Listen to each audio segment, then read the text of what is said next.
Nós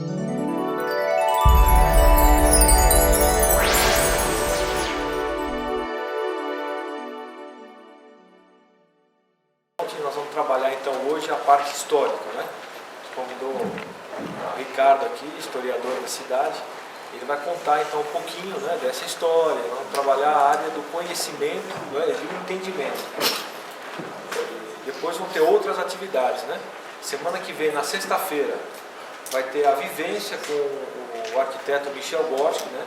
Saindo lá da casa do Barão e percorrendo aquele caminho todo até chegar à ponte, para entender esse caminho, né? Quer dizer, qual que era esse caminho, o que era que essa ponte servia, né? E depois ele vai convidar então para reconhecer a área da ponte e aí vai terminar ali na proposta do Belvedere, como é que essa ponte vai se encaixar, né, nessa paisagem aí, o ponto que a gente vai criar ali de observação, né? E na outra, vai ter já a atividade com a carreta. Nós vamos estar com essa carreta ambulante, né, que ela vira um palco, e aí vai convidar todo mundo a uma atividade da prensagem dos tijolos, né, e a técnica do tijolo. Nós vamos fazer também uma atividade lúdica também com as crianças que tiverem, com todos lá, de construir o arco, né, entender o que é o arco, né? Então talvez o Vitor Hugo Mori também volte aqui para contar um pouco dessa história, né, da construção do arco e a importância dessa tecnologia para vencer alguns obstáculos, né? E aí depois o resto vão ser sucessivas surpresas, né? Então, queria passar então a palavra, agradecer muito aqui, né? E agradecer principalmente vocês aqui de estarem participando desse processo todo, né? Isso é o mais importante. Bom, boa tarde. Primeiramente, eu quero parabenizar a Prefeitura Municipal por esse belo trabalho, também a Secretaria do Meio Ambiente, a pessoa da Daniela Câmara, o Instituto Saraçá, a pessoa do Antônio Saraçá. E como é bom a gente poder resgatar histórias, né? Porque a Ponte Torta não é feita só de uma história, né? É feita de histórias. E, sobretudo, protagonistas dessas histórias somos nós, jundiaenses, e não só também jundiaenses. Então, nós que estamos aqui hoje também podemos dizer que somos protagonistas de uma história que vai se fazer, está se fazendo com esse fato também histórico, né? Que é justamente a preservação, esse projeto de conservação e zeladoria da Ponte Torta. A Ponte Torta é um patrimônio muito importante da nossa cidade e ao longo dessa palestra, de outras palestras, de outras atividades, nós vamos poder verificar a sua importância, a sua relevância para o município de Jundiaí. Bom, meu nome é Wilson Ricardo Mingorance, vocês podem me chamar de Ricardo.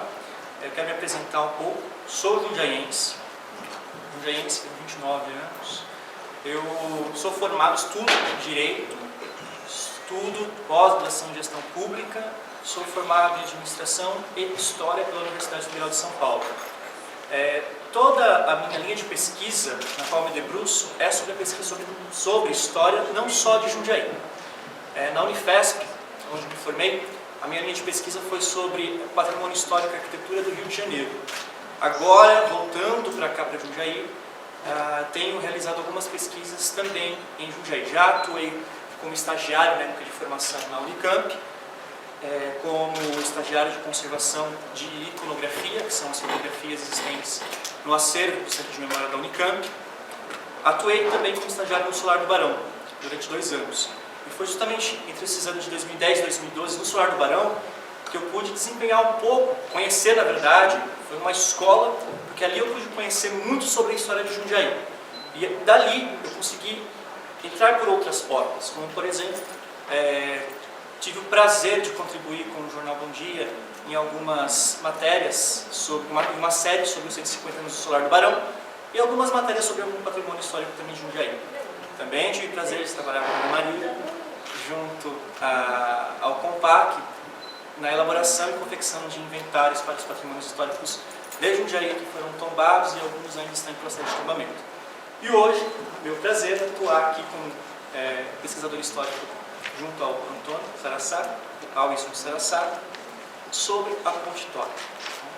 Hoje, o que eu preparei para essa palestra, que eu não vou chamar de palestra, eu vou chamar de um diálogo. Então, aqueles que Se não estiverem me ouvindo bem atrás, fiquem à vontade para aproximar-se, porque aproximação eu acho que é um nome muito importante, é um nome bom para esse projeto, porque a ponte ela teve esse objetivo de aproximação durante o seu início, durante a sua fundação. Então, aproximação é um nome que nós vamos ouvir falar muito, sobretudo quando eu começar a falar durante a palestra de hoje. Nós vamos ouvir falar muito em aproximação, em elo, em ligação. Né? Seremos redundantes, mas não há outras palavras para descrever o que a ponte foi. Tá? Então, ao longo dessa palestra, a gente vai ver um pouco qual é a relevância da ponte. Em uma das minhas matérias, em um dos meus estudos, em análise da ponte torta, que é o nome que ela tem, eu fico perguntando, ponte torta, por quê? Ou cidade torta? A ponte está torta ou a cidade hoje está torta em relação a ela? Então, são algumas polêmicas que nós vamos analisar, verificar, vamos estudar juntos. Então, o que eu chamo hoje não é uma palestra, mas sim um diálogo.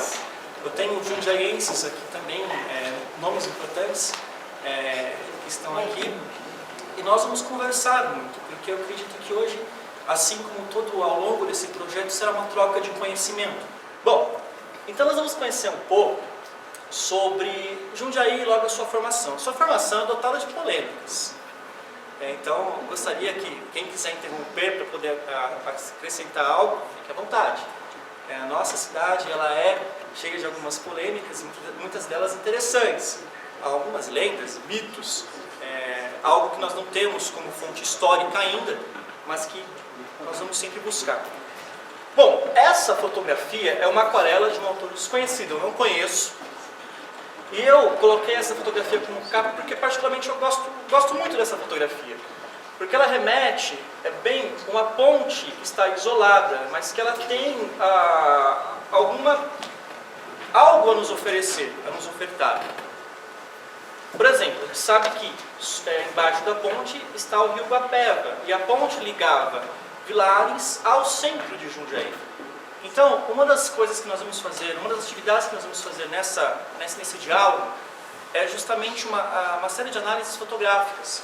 Porque mesmo nós não tendo, a gente nem tendo tanto, eu não tenho tantos dados históricos escritos sobre a ponte, sobre as demais questões históricas que abordam Jundiaí, nós temos fotos, e as fotos são grandes fontes de dados históricos para que a gente possa visualizar, aprender, elas nos dizem alguma coisa. Então, por essa aquarela a gente consegue verificar. Nós conseguimos verificar, por exemplo, que a parte de trás, onde é o escadão de Jundiaí, ela é tomada por uma mata. Nós não temos ali o escadão de Jundiaí. Nós não temos, como nós hoje conseguimos visualizar a ponte torta e aquilo que está ao seu redor, quando nós olhamos para uma foto como essa, a gente consegue ver elementos que não estão aqui, mas que em nossa cabeça está. A gente não tem, por exemplo, as avenidas, nós temos somente a ponte. Eu vou abordar mais para frente, mas eu já quero adiantar. Alguém sabe dizer, alguém sabe o que era esse entorno da ponte torta antes de ser um bairro Vianello e a Vilares? Nós vamos abordar um pouco. Era uma fazenda, aliás, eram várias fazendas. Jundiaí, na verdade, ela foi constituída, a gente vai ver isso um pouco, por várias fazendas. E as fazendas elas foram depois loteadas pelos seus proprietários e delas surgiram alguns bairros. Tá? Então, de antemão, vocês podem ter em mente que o território que margeia a ponte torta, que é parte Vilares e parte Vianello, tá? Sobretudo Vianello, eram fazendas. Muito bem. Então vamos voltar um pouco, vamos para 1615.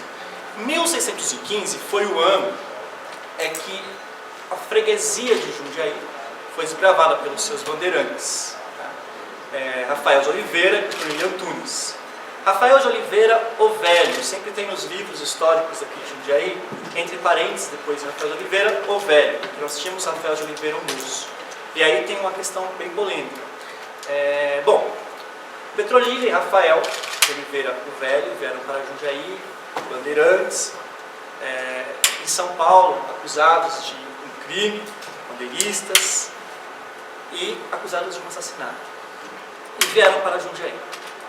Em Jundiaí, na verdade, nessas terras, eles encontraram vários índios, encontraram onde hoje está a matriz, o centro próximo ao Solar de Barão, uma área boa para que ali pudesse fixar o início da freguesia de Jundiaí, que tinha um nome, era Vila Formosa de Jundiaí.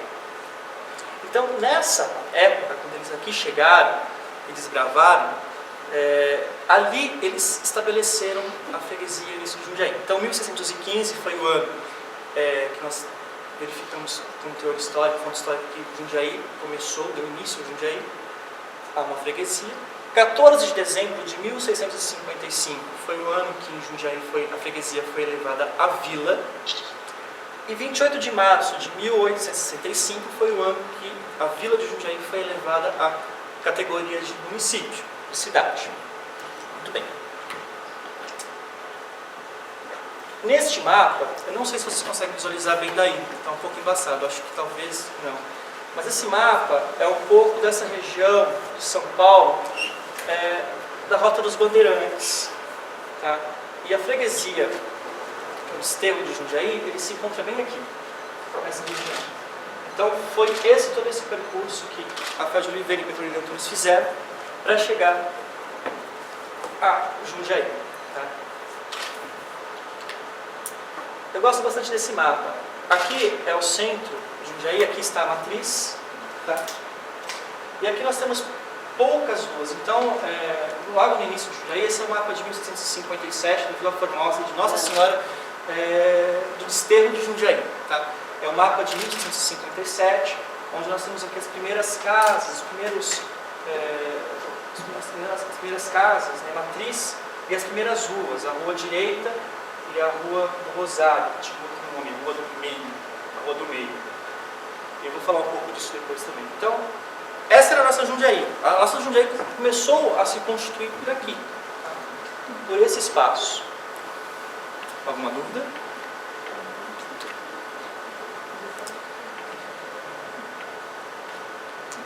Por que Minas? Minas era um local inóspito, de difícil chegada.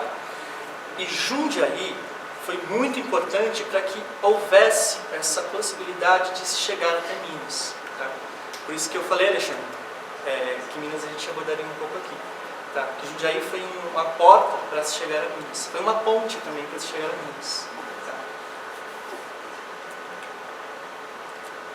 Bom, ao longo dos anos, século XVIII, XIX, Jundiaí começou a crescer. Sobretudo no século XIX, com a produção cafeeira. Tá?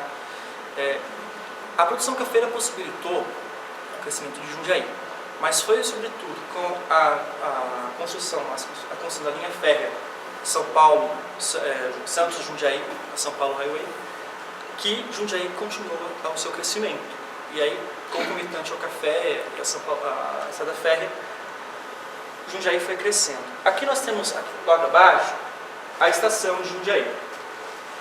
Aqui nós temos o Uruguapeva, e nessa parte nós temos a ponte, que é uma ligação, que proporcionou essa ligação do centro com a Vila Ares, né? Com a estação. Com a estação sendo construída nessa parte, tendo a estação nessa região da Vila Ares, a ponte foi importante para chegarmos ao centro de Jundiaí. Então essa é uma planta de 1893, da cidade de Jundiaí. Só que o que é interessante nessa planta, depois a gente vai verificar melhor, é que nós não temos aqui, uma ligação com o que nós chamamos, o que hoje é a Senador Fonseca. E nos dados históricos que eu pesquisei, que eu vou mostrar um pouco para vocês, nós vemos a Ponte Torta, o bondinho da Ponte Torta, que foi construído em 1891, ele passaria pela Senador Fonseca, mas nós não temos aqui essa ligação. E isso é passível de estudos.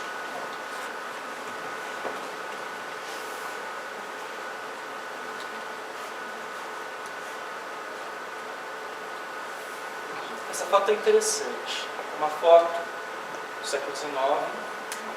Nós temos aqui a matriz, e todo esse centro que hoje abrigam lojas, bancos, comércio em geral, nós não temos nada. Né?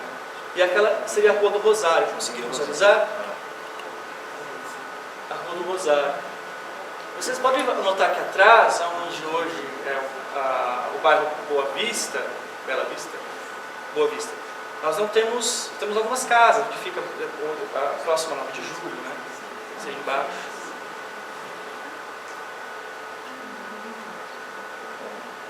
Essa primeira casa aqui, cara de tempo maçom. Tem. Ontem eu estava conversando com uma pessoa que falou a mesma coisa. Sim. Mas o templo maçom ele ficava na Barão, lá do outro lado. Mas ela tem uma característica, assim. Mas aí tem uma outra questão que a gente não vai entrar. Então essa foto é bem interessante, porque essa construção de Jundiaí, do centro de Jundiaí, ela teve um grande avanço justamente por conta da linha férrea, e a ponte ela proporcionou bastante esse crescimento por essa passagem. Né? Bom, eu gosto bastante de analisar o Brasão de Jundiaí por conta de algumas polêmicas que ele nos traz. Tá? E daqui a pouco vocês vão entender, eu estou lançando algumas informações sobre a fundação de Jundiaí, né, sobre o início de Jundiaí, para que a gente possa depois entender um pouco como a sua relação com a Ponte Torta. Bom, no Brasão de Jundiaí a gente consegue ver o Bandeirante, consegue ver um serviço de milícia de 1767, a gente consegue ver naquela coroa o ano de 1655, quando foi elevada a município. A gente consegue ver abaixo 1615 e essa flor. Alguém sabe que flor é essa? Brasão? Muito bem. Qual é o nome do senhor? Marcelo. Marcelo. Flor de lis, que é um símbolo da Nossa Senhora dos Desterros. Os peixes, o rio. E uma das polêmicas desse brasão, inclusive alguns estudos e algumas fontes históricas, manuscritos inclusive que nós temos no Centro de Memória aqui em Jundiaí, pesquisando, são as árvores e o índio ali disposto. Quando eu comecei, sempre olhava esse brasão quando era criança, eu perguntava, nossa, será que o índio está tão à frente que você consegue ver ele maior que as árvores, do mesmo tamanho? Ou foi um erro de perspectiva, mal desenhado? Alguém já ouviu essa história? Eu vi que eram índios gigantes mesmo que habitavam no local, mas sob a perspectiva não, embora seja mais razoável. Sim. Na verdade, os índios que existiam aqui em Jundiaí, eles foram denominados de Curiacãs. Os índios Curiacãs, isso chegou a se estender, um boato ou não, os índios Curiacãs, eles chegavam a 3 metros de altura. Eles eram maiores que árvores, ou do mesmo tamanho. E por que isso? Para justificar o extermínio dos índios aqui de Jundiaí, pelos bandeirantes, Rafael de Oliveira e Johnny Antunes. Então isso justificava o assassinato dos índios, e por isso esse desenho. Né? Erro de perspectiva. Existem fontes manuscritas que dizem que não, que na verdade os índios eram selvagens, os Curiacãs eles tinham uma característica interessante, que eles tinham os pés voltados para trás, como o Curupira. Se é verdade, eu não sei. Eu também não queria me deparar com um índio desse na minha frente, se fosse verdade. Mas enfim, essa a história sobre o brasão de Jundiaí, sobre o índio ter esse tamanho. Tá? Então são algumas curiosidades. O brasão, ele foi adotado por Jundiaí, na verdade, feito em 1927, 2 de agosto de 1927. Quem desenhou o brasão foi Valdomiro Lobo da Costa e o Visconde Afonso Toné. Muito bem. Então, dada essa premissa introdutória, essa introdução sobre a história de Jundiaí, a gente entra um pouco na Estrada de Ferro.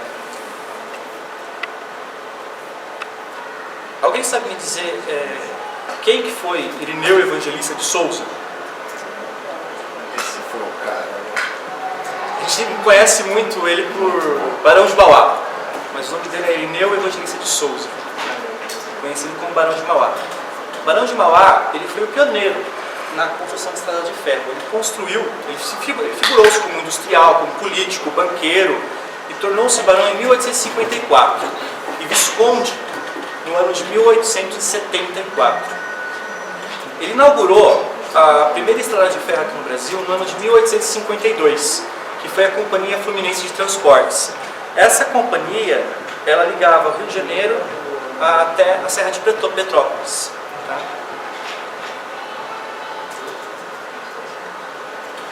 Tem algumas fotos sobre o Barão aqui. Por esse tópico de estrada de ferro, a gente vai falar sobre o Barão de Mauá, um pouco, só para poder analisar quem foi o pioneiro, o propugnador da estrada de ferro aqui no Brasil. E as mãos que construíram os trilhos de Santos de Jundiaí. A gente vai falar um pouco sobre os operários aqui de Jundiaí. Bom, então esse aqui é o Irineu Evangelista de Souza, o Barão de Mauá. E ele começou, na verdade, a construção em 1852 e ele inaugurou em 30 de abril de 1854. Foi essa primeira estrada de ferro que ligava Rio de Janeiro até Petrópolis. Então, aqui nós temos uma fotografia sobre da inauguração.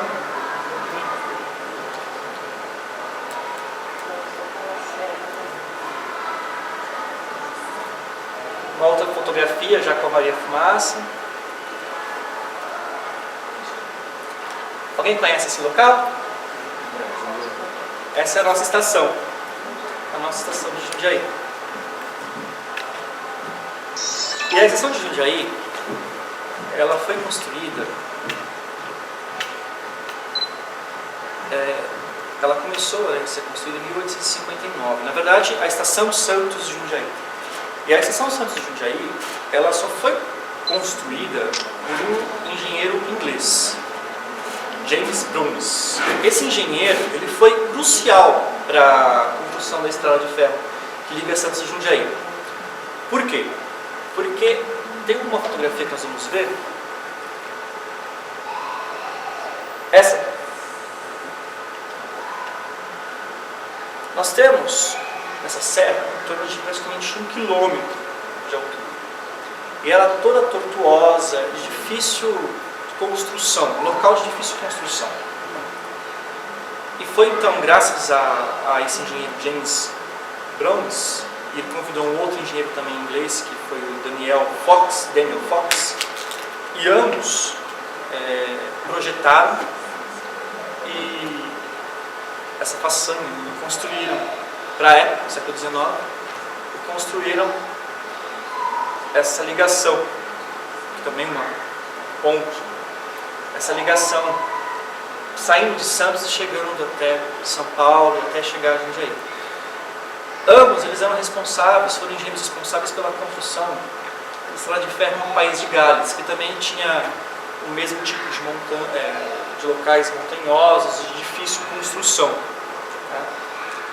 Então foi graças a esse inglês que a estrada de ferro ligando Jundiaí a Santos foi possível, sobretudo nesse trecho. Os trechos depois de São Paulo já são menos montanhosos. Mas a subida da serra era bem difícil forma de construção. Bom, então aqui nós temos a estação, e agora a gente vai entrar um pouco no caminho da Ponte Torta. Nós temos a estação. Aqui nós temos alguns operários que construíram a ferrovia no século XIX. É interessante que quando eu fiz esse estudo sobre os operários, eu não consegui encontrar praticamente, foram muitos operários, centenas, milhares, ao longo do tempo. Eu não consegui encontrar dados sobre esses operários, né? Porque foi um período logo após a lei do tráfico. Né? Então os escravos não mais trabalhavam, alguns continuavam trabalhando, só que esses operários eles não tinham nenhum tipo de benefício, eles não tinham as leis trabalhistas no período.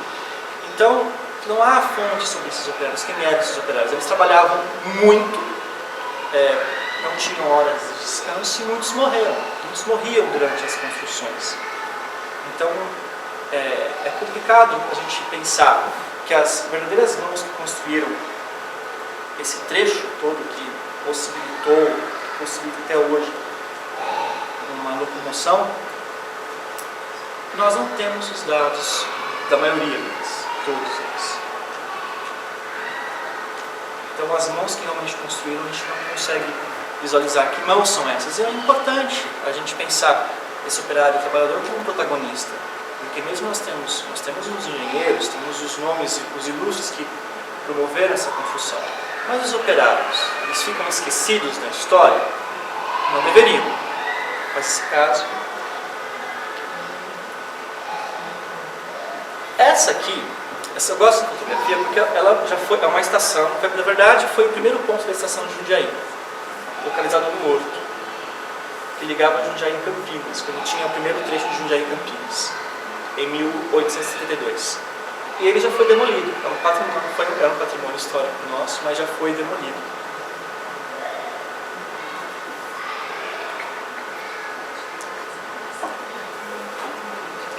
Aqui nós temos uma foto tirada em 1918.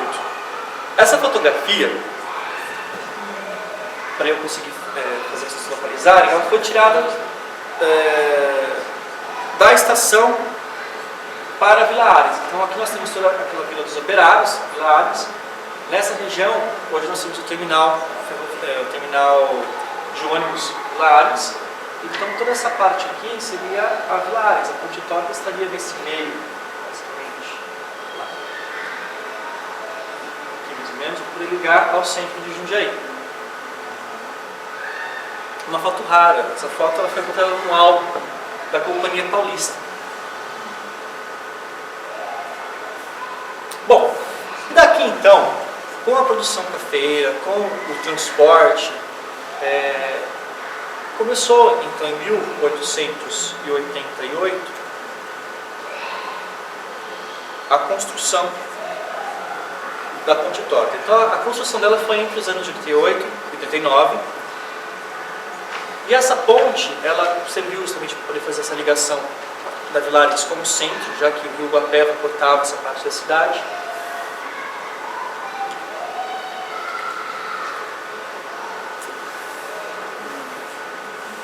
E essa construção da Ponte Torta, ela possibilitou essa locomoção também das pessoas, né?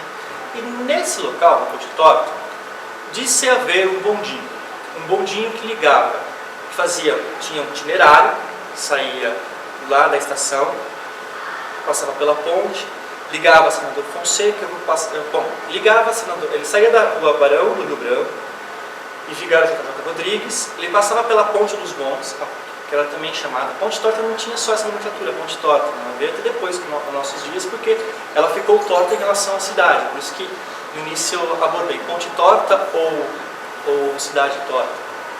Então ela tinha o nome de Ponte dos Bondes, Ponte Redonda, Ponte do Ar, então ela tinha essas três nomenclaturas também. Então ela passava pela Ponte Torta, ela passava por uma avenida chamada Avenida Torta, que é a Paula Penteado, hoje, a Rua Adolfo Gordo, que hoje é a Rua Zacarias de Góes. Ela passava pelo Largo Santa Cruz, que hoje é a Praça das Bandeiras, e ali os animais ficavam atrelados para ajudar o veículo a subir pela Coronel Leme da Fonseca. Então, esse bondinho ele era puxado por jumentos, né, por animais. E ali quando chegava na Ponte das Bandeiras, esses animais ajudavam a subir a Coronel Leme da Fonseca até a Rua do Rosário. E ali, quando chegava, uma história curiosa, quando ele chegava na Rua do Rosário, esses animais eram soltos, porque depois o bondinho descia sem a ajuda dos animais. E dizem que os animais eles voltavam para o mesmo local sozinhos, de tanto fazer o mesmo percurso. Eles acabavam acostumando a voltar sozinhos. Então aí depois o bondinho voltava pelo mesmo trajeto.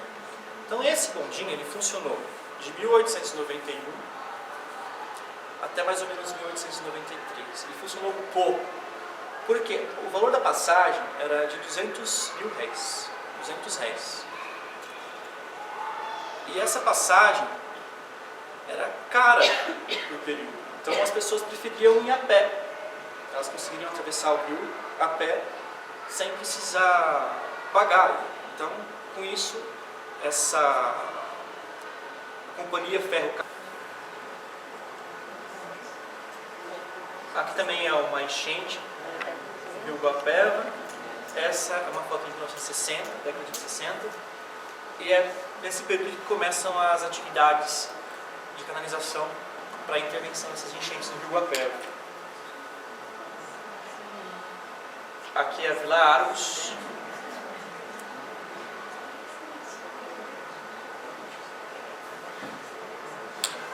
Bom, essa fotografia atual, já com a reforma e a construção do viaduto que nós tivemos, ela já está pichada, os pombos ali estão. Essa é uma foto atual. Quando eu era criança e eu passava pela ponte, eu me perguntava, mas por que existe uma ponte que não liga, que ela parte de um lugar e não liga a outro lugar? Por que nunca colocaram essa ponte ligando ao outro lado da rua e não proporcionaram, nunca pensaram, o pedestre não pode passar essa ponte? Eu sempre perguntava isso, agora eu entendo.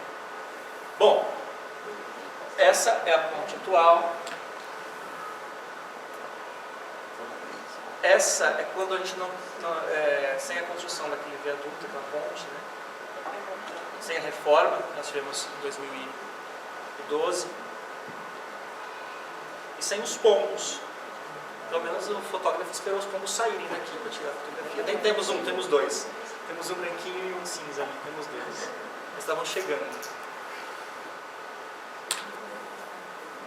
E aqui já começa a intervenção para a canalização do rio Guapeva.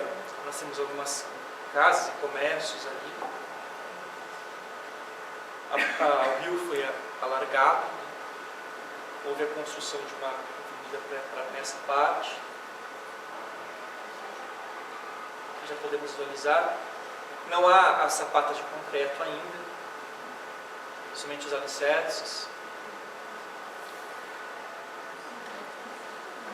E quando a gente volta um pouco, a gente vê ela com essa ligação.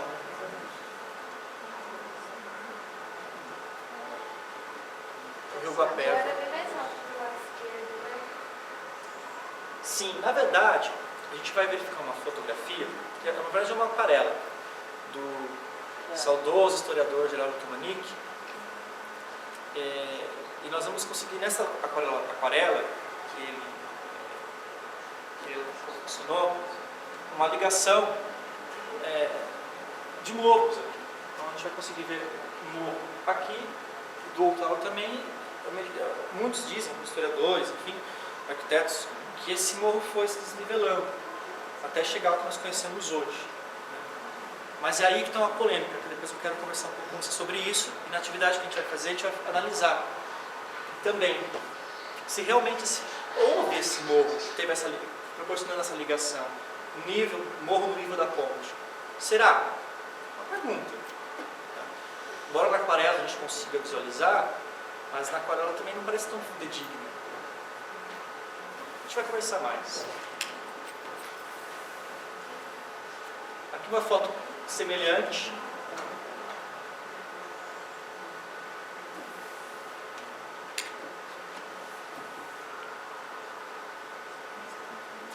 A enchente. A gente consegue ver na ponte, que não existe hoje, mas a gente consegue ver uma escadaria aqui. Uma escadaria proporcionando uma passagem para o outro lado. Essa escadaria hoje ela não existe mais. Hoje o que resta na ponte é uma rampa. E essa rampa não tem um acesso para o lado de baixo. O que proporcionava essa ligação até a rampa da ponte, uma escada. Essa escada não existe mais.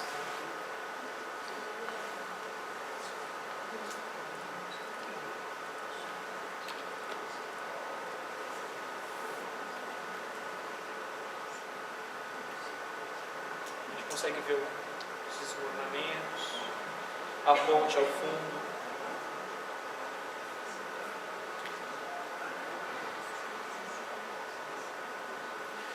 Se a gente olhar por aqui, a gente consegue ver o nível do morro.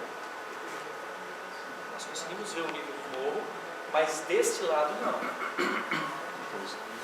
Ele ainda é bem mais alto, talvez a escada. E a gente vê a Vilares nesse contexto, pelo menos essa parte, sem construções. E a gente vê algo bem interessante, que são esses postes, mas não tem residência, pelo menos aqui.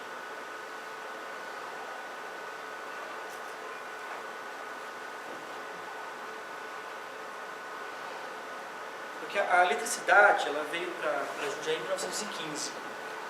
Eu vou falar um pouco da eletricidade depois, em outra oportunidade. Mas talvez o caminho de um bonde, que foi ali, esses postos que agora são deixados.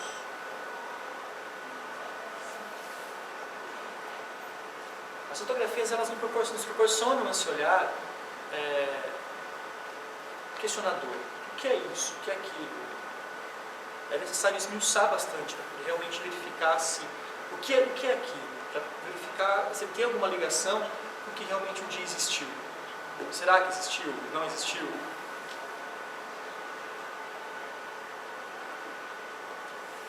Aqui a gente já consegue ver a ponte torta com uma certa ligação. E aqui a gente consegue ver alguns cabos. O que seriam esses cabos?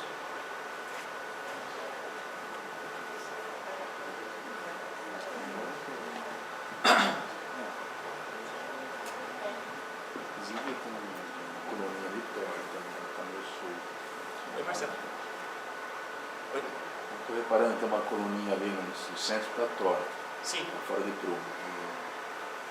Os cabos estão meio soltos, então. Sim, os tá cabos estão soltos. provisório. Sim. Pode ser provisório. Eu já deterioro. Aqui a gente consegue ver claramente a rampa. Essa rampa não existe lá. Mas é uma rampa muito íngreme. Obrigado. É uma rampa muito íngreme. Difícil acesso de um pedestre. Essa foto eu gosto muito dela pelo seguinte. Aqui nós temos uma porteira, um garoto. Não sei se esse garoto possivelmente vai atravessar essa ponte. Esse local era uma das fazendas de Atílio Vianello. Atílio Vianello, em 1940, ele loteou todas as terras de sua fazenda. Ele loteou as terras de sua fazenda e aí deu-se o início do bairro Vianello. Em 1941, com o bairro Vianello, no bairro Vianello, veio a empresa Sica. A empresa Sica veio em 1941. E em 1957 foi construído, próximo de Tóquio, o Mercadão de Jundiaí, o Mercadão da Vilares. E esse Mercadão, ele possuía 15 lojas na época. Essas 15 lojas, elas vendiam somente produtos de produtores rurais desse local, das fazendas do Atílio Vianello. Hoje nós temos mais de 30 lojas. Mas é uma curiosidade.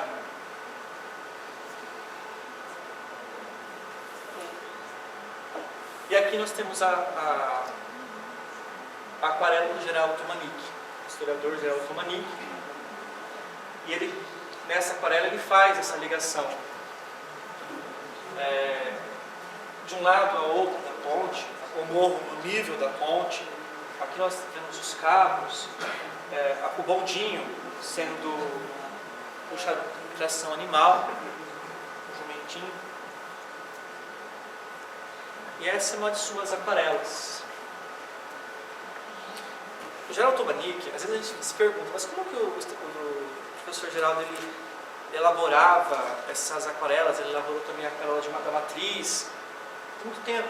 No Solar do Barão, hoje não mais no Solar, mas no Centro de Memória, existem os manuscritos, cartas de datas. Então, nós temos manuscritos que descrevem como era Jundiaí no período. E é por ali que a gente acaba faltando um pouco da nossa pesquisa, inclusive eu. As letras, né, são bem complicadas de entender. Nós temos um manuscrito de 1657 no Centro de Memória.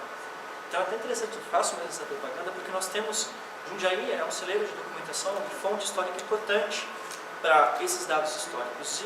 Na PUC, em curso que eu fiz, ele dizia, Jundiaí não tem história, ela é campineiro.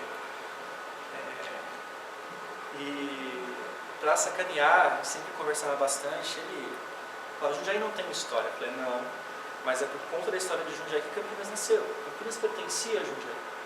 O território de Jundiaí ia até Campinas, e o nome de Campinas era Nossa Senhora do Mato Grosso de Jundiaí.